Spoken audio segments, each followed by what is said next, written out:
ಮುದ್ದೇಬಿಹಾಳ ತಹಶೀಲ್ದಾರ್ ಕಚೇರಿಯಲ್ಲಿ ಶಿರಸ್ತಿದಾರ್ ಆಗಿ ಎಸ್ಟಿಸಿಯಾಗಿ ಕಾರ್ಯನಿರ್ವಹಿಸಿದ ಮಧ್ವಾಚಾರ್ಯ ಜೋಶಿ ಅವರನ್ನ ಸನ್ಮಾನಿಸಿ ಬೀಳ್ಕೊಟ್ಟಿದ್ದಾರೆ. ತಹಶೀಲ್ದಾರ್ ಬಲರಾಮ್ ಕಟ್ಟಿಮನಿ ಮಾತನಾಡಿ, ಸಾರ್ವಜನಿಕ ಸಂಪರ್ಕಕ್ಕೆ ಬರುವ ಕಂದಾಯ ಇಲಾಖೆಯೂ ಸೇರಿ ಎಲ್ಲ ಸರ್ಕಾರಿ ಇಲಾಖೆಗಳ ನೌಕರರು ಜನೋಪಯೋಗಿಯಾಗಿ ಸೇವೆ ಸಲ್ಲಿಸಬೇಕು ಎಂದರು. ಕಾರ್ಯಕ್ರಮದ ಪ್ರಾಸ್ತಾವಿಕವಾಗಿ ರಿಯಾಜ್ ನಾಯ್ಕುಡಿ ಗ್ರಾಮದ ಲೆಕ್ಕಾಧಿಕಾರಿ ಮಾತನಾಡಿ, ಸರ್ಕಾರಿ ನೌಕರಿಗೆ ಸೇವಾವಧಿ ಅತ್ಯಮೂಲ್ಯವಾದದ್ದು. ಜೀವನ ಅಂದ್ರೆ ಒಬ್ಬರ ಜಾಗಕ್ಕೆ ಇನ್ನೊಬ್ಬರ ಬರುವುದೇ ಜೀವನ. ಬದುಕಿನ ಜೀವನದಲ್ಲಿ ಸುಳ್ಳು ಹೇಳಬಾರದು. ನಾನು 4 ವರ್ಷದಿಂದ ಹಿರೇಮಠ್ ಮತ್ತು ಜೋಶಿಯವರನ್ನ ನೋಡಿದ್ದೇನೆ. ಇದುವರೆಗೂ ಯಾರಿಗೂ ಕೆಟ್ಟದನ್ನ ಮಾಡಿದ್ದು ನೋಡಿಲ್ಲ ಎಂದರು. ಸೇವೆ ಸಲ್ಲಿಸಿ ನಿವೃತ್ತ ಹೊಂದಿದ್ದಾರಲ್ಲ, ಇಬ್ಬರು ಒಂದೇ ನಾಣ್ಯದ ಮುಖಗಳು. ಹಾಗೆ ಸೇವೆ ಮಾಡಬೇಕು. ವಾಟ್ಸ್ಆಪ್ ಸ್ಟೇಟಸ್ ಜೀವನ ಆಗಬಾರದೆಂದು ಸಭೆ ಉದ್ದೇಶಿಸಿ ಮಾತನಾಡಿದರು. ಕಂದಾಯ ನಿರೀಕ್ಷಕ ವೆಂಕಟೇಶ್ ಅಂಬಿಗೇರು ಮಾತನಾಡಿ, ನಮ್ಮ ಇಲಾಖೆಯಲ್ಲಿ ಸರ್ಕಾರಿ ಸೇವೆಯಲ್ಲಿ ಸೇವೆ ಸಲ್ಲಿಸಿ ಇದುವರೆಗೂ 1 ಕಪ್ಪು ಚುಕ್ಕೆ ಬರದ ಹಾಗೆ ಸೇವೆ ಸಲ್ಲಿಸಿದ್ದಾರಲ್ಲ, ಅದು ನಮಗೆ ಹೆಮ್ಮೆಯ ಸಂಗತಿ.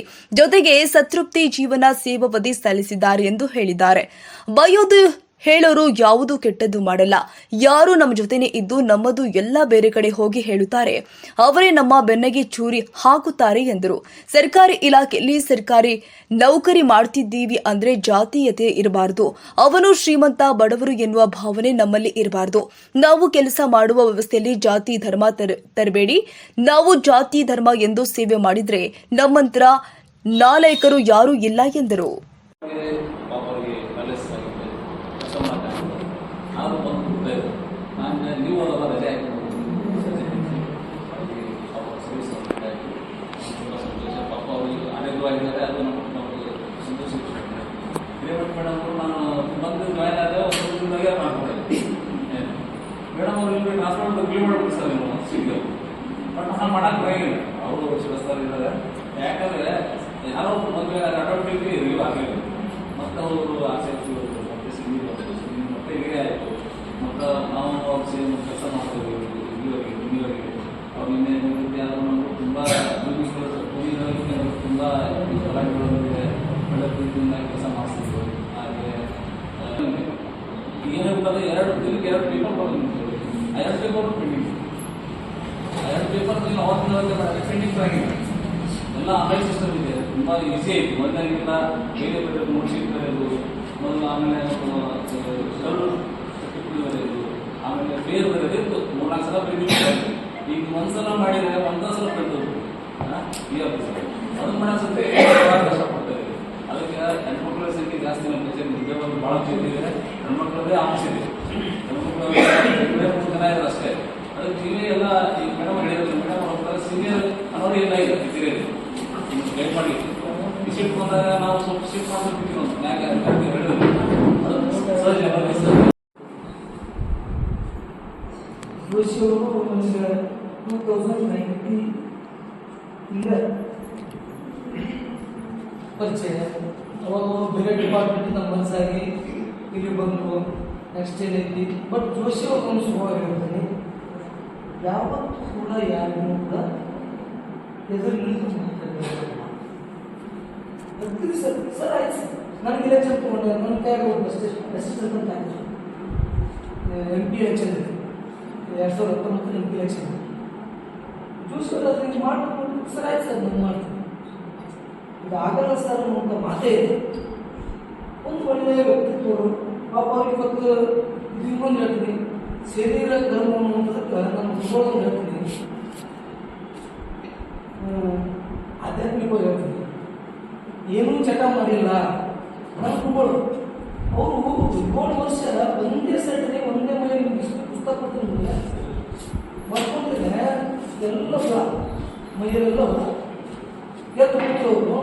ಅವರು ನಂತರ ಭಕ್ತಾದಿಗಳಿಗೆ ಹಿಂಗಾಗ್ಯದಲ್ಲ ಎಲ್ಲ ಒಳ ಹಾಸ್ಟೆಲ್ ನೀವು ಹಾಕಿ ಏನಪ್ಪ ಯಾಕೆ ಡಾಕ್ಟರ್ ಕಳಿಸ್ತೀನಿ ಮಾಡಿಸ್ತೀನಿ ಬೇಡ. ಈ ಹುಳ ಈ ದೇಹವನ್ನು ತಿನ್ನಬೇಕು ಅಂತ ಆಸೆ ಅದ. ಅದನ್ನೇನಾದ್ರೂ ನಮ್ಗೆ ಆಸೆ ಪಡಿಸಿದ್ರೆ ಮತ್ತೆ ಅದರ ಆಸೆ ಪುನರ್ಜನ್ಮ ಬರ್ಬೇಕು. ಇದು ಶರೀರದ ಪ್ರಾರಬ್ಧ ಕರ್ಮ ನಾನು ಅನುಭವಿಸ್ಬೇಕು. ಹಂಗೆ ಜೋಶಿಯವರು ಕೆಟ್ಟದಂದ್ರೆ ಅವ್ರು ಕೆಟ್ಟ ಚಟ ಮಾಡ್ಯಾರ ಅಂತ ಅವ್ರು ಅವ್ರು ಒಂದು ಏನೋ ಒಂದು ಹಿಂದಿನ ಕೆಲವು ಪ್ರಾರಬ್ಧ ಕಾಯ್ದೆ ಅವ್ರಿಗೆ ಹೆಲ್ತ್ ಅಪ್ಸೆಟ್ ಆಗಿರುತ್ತೆ. ಅವರೇನು ಒಂದು ಕೆಟ್ಟ ಚಟ ಮಾಡಿದವರು ನಾನು ಯಾವುದೇ ಒಬ್ಬ ವ್ಯಕ್ತಿಗೆ ಅವರಿಗೆ ಅಥವಾ ಏನು ಮಾಡೋದು ಕೂಡ ಏನು ಆಗ್ತದೆ ನೋಡ್ತಾ ಇದ್ದೀವಿ. ಒಂದು ಒಳ್ಳೆಯ ಒಂದು ಸೇವೆಯನ್ನು ಸಲ್ಲಿಸಿದ್ದಾರೆ. ಅವ್ರು ಇವತ್ತು ಒಂದು ಹೇಳ್ತಾರೆ ಮಿಷನ್ ಈ ಕೆಲಸ ಮಾಡೋದು ನಮ್ಮನ್ನ ಇರ್ತಿತ್ತು, ಬೇರೆ ಯಾರು ಕೆಲಸ ಇರ್ತಿಲ್ಲ. ಕುಟುಂಬವನ್ನು ನಿರ್ವಹಿಸಿ ಸೇವೆಯನ್ನು ಗೆದ್ದು ನಾನು ನಿಮ್ಮೆಲ್ಲರಿಗೂ ಇರ್ತೀನಿ ಅಂದರೆ ಅದು ನಿಮ್ಮೆಲ್ಲರ ಪ್ರೀತಿ ವಿಶ್ವಾಸ ಆ ಹಿರಿಯರ ಆಶೀರ್ವಾದ. 34 ವರ್ಷ ಸರ್ವಿಸ್ ಮಾಡಿದೆ. ನಾನು ಬೇಜಾರ ಅನ್ನೋದೇ ನಮಗೆ ಸಹಿಸ್ತೀನಿ ಏನಿಲ್ಲ. ಯಾವ ಸರ್ 12ರಲ್ಲಿ 200 ಸಾಹೇಬ್ ADC ಸಾಹೇಬ್ ಅದಾರ. ಅವ್ರು ಇಲ್ಲಿ ಹೊಸ ಬಿಲ್ಡಿಂಗ್ ಸ್ಥಾಪನೆ ಮಾಡಿ ನಮ್ಮನ್ನ ಈ ಆಫೀಸಿಗೆ ತಂದು ಕೆಲಸ 5 ವರ್ಷ ಅವ್ರ ಹತ್ರ ಕೆಲಸ ಮಾಡಿದ್ರು. ಅವ್ರು ಹೆಂಗಿದ್ರು ಸಾಹೇಬ್ ನಮ್ಗೆ ಎಲ್ಲರಿಗೂ ಗೊತ್ತು. ಸತತ ಅವ್ರ ಹತ್ರ ಟೆನ್ಷನ್ ಇತ್ತು. ಅವ್ರ ಟೆನ್ಷನ್ ನಮಗಾಗ್ತದೆ. ಯಾಕಂದ್ರೆ ಸಮಾಧಾನ ಅನ್ನುವಂಥದ್ದೇ ಇರ್ತಿದ್ದಿಲ್ಲ. ಅವರು ಬಹಳಷ್ಟು ಸಿಟ್ಟಿನ ಸ್ವಭಾವ. ಅವ್ರು ಎಷ್ಟು ಸಿಟ್ಟಿನಲ್ಲಿ ಇರ್ತಿದ್ರು ಅಷ್ಟು ಆಫೀಸ್ ಬಿಟ್ಟು ಹೋಗಿ ಆಗ್ತಿದ್ದಿಲ್ಲ ನಮ್ಮ ಮನೆಗೆ. ಯಾಕಂದ್ರೆ ಕೆಲಸ ಮುಗಿಸಿ ಹೋಗ್ಬೇಕು, ಅವ್ರು ಪ್ರೀತಿ ಕಳಿಸಿ ಹೋಗ್ತಿದ್ರು. ಇದು ಯಾಕೆ ಹೇಳ್ತೀವಿ ಅಂತಂದ್ರೆ ನಮ್ಮ ಇಲಾಖೆಯಲ್ಲಿ ಎಲ್ಲರೂ ಅನ್ಕೊಂತಾರ ನಮ್ಮ ಬಂದವರು. ಯಾರು ಪರ್ಸಂಟೇಜ್ ತಗೊಂಡು 100 ಮಾರ್ಕ್ಸ್ ತಗೊಂಡು ಸೆಲೆಕ್ಟ್ ಆಗಿ ಬಂದವ್ರು ಯಾರಿಲ್ಲ. ಯಾಕಂದ್ರೆ ಅರ್ಧಕ್ಕೆ ನೌಕರಿ ನಿಲ್ಲಿಸಿ ಅವರ ಸರ್ವಿಸ್ದಲ್ಲಿ ಅಡ್ಡಾಡಿದ್ರು. ಆ ಕುಟುಂಬದವರೇ ಬಂದು ಇಲ್ಲಿ ಕೆಲಸ ಮಾಡ್ಕೊಂಡಾರೆ. ಎಲ್ಲರಿಗೂ ನಮ್ಗೆ ಏನು ಹೇಳೋದು ಅಂತಂದ್ರೆ ಇಲ್ಲಿ ನಮಗೆ ಪುಣ್ಯ ಮತ್ತು ಪಾಪ ಎರಡೂ ಇದೆ.